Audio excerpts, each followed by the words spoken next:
कृत महासंघ की बड़ी जीत हुई है। इस वक्त की बड़ी खबर, प्रदेश में अब भर्ती परीक्षाओं में गड़बड़ी करने वालों के खिलाफ सख्त कार्रवाई होगी। राज्य सरकार की ओर से इस संबंध में सख्त कानून लाने की तैयारी है। राज्य सरकार ने नए कानूनी प्रावधान लाने की घोषणा कर दी है। महासंघ की ओर से लंबे समय से इस संबंध में मांग की जा रही थी। पिछले दिनों महासंघ अध्यक्ष उपेंद्र यादव ने मुख्यमंत्री से मुलाकात की थी। मुलाकात के दौरान गड़बड़ी करने वालों के खिलाफ सख्त कानून लाने की मांग उठाई गई थी और अब जो है बेरोजगारों की जीत होती नजर आ रही। जिस तरह से बीते कुछ समय में लगातार परीक्षाओं में धांधलियों की खबर सामने आई, अब जो है इसको लेकर सरकार सख्त कानून बनाने पर राजी हो गई है और इसको लेकर घोषणा कर दी गई है। तो बेरोजगार एकीकृत महासंघ की यह बड़ी जीत। प्रदेश में अब भर्ती परीक्षाओं में गड़बड़ी करने वालों के खिलाफ सख्त कार्रवाई होगी। इस संबंध में सख्त कानून लाया जाएगा। राज्य सरकार ने नए कानूनी प्रावधान की घोषणा कर दी है।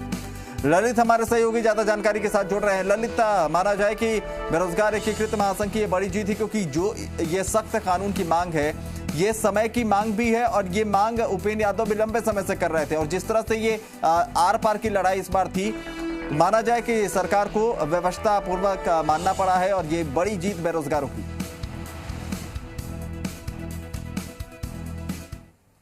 हुई है। उनमें कहीं ना कहीं नकल के मामलों ने प्रदेश का नाम देश में खराब किया है। राजस्थान बेरोजगार एकीकृत महासंघ की ओर से लंबे समय से ये मांग उठाई जा रही थी कि गड़बड़ी करने वाले, नकल करवाने वाले, इसके साथ ही गड़बड़ियों में शामिल प्रत्येक उस व्यक्ति के ऊपर सख्त से सख्त कानून लाया जाए जो ऐसे मामलों में लिप्त होते हैं। पिछले हफ्ते हमने देखा था कि जब महासंघ के अध्यक्ष उपेंद्र यादव ने मुख्यमंत्री अशोक गहलोत से सीएमओ में मुलाकात की थी, तो सीएमओ मुलाकात के दौरान भी इस मांग को पुरजोर तरीके से उठाया था कि यदि भर्तियों में गड़बड़ी करने वालों के खिलाफ सख्त कानून लाया जाएगा तो कहीं ना कहीं ये जो भ्रष्टाचार की जड़ें हैं ये खत्म होंगी और परीक्षाएं पारदर्शी तरीके से होंगी। पिछले 3 दिन से उपेंद्र यादव आमरण अनशन पर बैठे हुए हैं। उनकी जो 21 सूत्री मांगे हैं उनमें ये एक महत्वपूर्ण मांग है जिसको लेकर भी मेंशन कर रहे थे। आज मुख्यमंत्री अशोक गहलोत की ओर से ये बड़ी घोषणा कर दी गई है कि भर्ती परीक्षाओं में गड़बड़ी करने वाले उन तमाम लोगों के खिलाफ सरकार की ओर से सख्त कानून लाया जाएगा जो परीक्षा को किसी भी प्रकार से दूषित करते हों, फिर वो चाहे नकल करने वाले हों, नकल करवाने वाले हों, डमी अभ्यर्थी बिठाने वाले हों या पेपर को आउट करने वाले हों। हालांकि अगर रीट परीक्षा की बात की जाए तो रीट परीक्षा में पहले ही शिक्षा विभाग की ओर से जो 2 प्रस्ताव भेजे गए थे उन पर मुख्यमंत्री अशोक गहलोत ने मंजूरी दी थी और उसी का हमने नतीजा देखा था कि परीक्षा के बाद जो भी गड़बड़ियां हुई थी उनमें संलिप्त सभी लोगों को निलंबित करके अब उनके खिलाफ सख्त कार्रवाई की जा रही है। लेकिन यदि ये कानून लाया जाता है, अभिनव, सबसे बड़ी बात है कि यदि कानून बना दिया जाता है तो उसके बाद किसी भी प्रस्ताव की जरूरत नहीं होगी। जो भी व्यक्ति गड़बड़ियों में लिप्त पाया जाएगा उसके खिलाफ सख्त से सख्त तुरंत कार्रवाई होगी।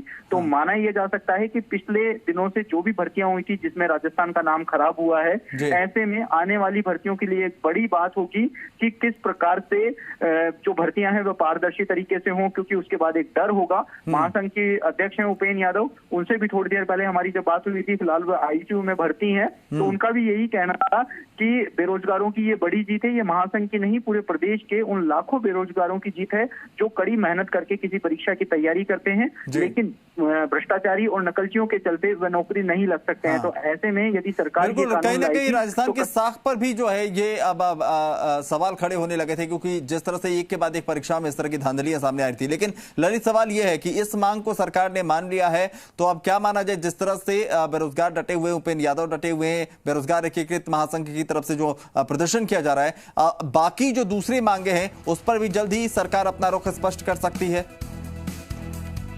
अगर बात करें 21 सूत्री मांगों की तो जो 4 प्रमुख मांगे हैं, यानी कि एक तो जो नकल करवाने वाले हैं उनके खिलाफ सख्त कार्रवाई है। दूसरी जो मांग है रीट और एसआई की सीबीआई से जांच हो। इसके साथ ही जो अन्य मांगे थी, अगर उन मांगों को देखा जाए तो 23 फरवरी और 3 अप्रैल को जब मंत्रियों के साथ एक लिखित समझौता हुआ था भर्तियों को लेकर, उन मांगों को पूरा किया जाए तो जो 3 प्रमुख मांगे थी, 3 प्रमुख मांगों में से एक मांग पर सहमति बन गई है।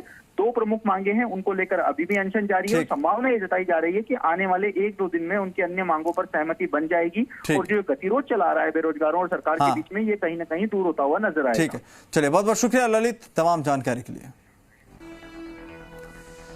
उधर अजमेर के ब्यावर में जेसीबी मालिक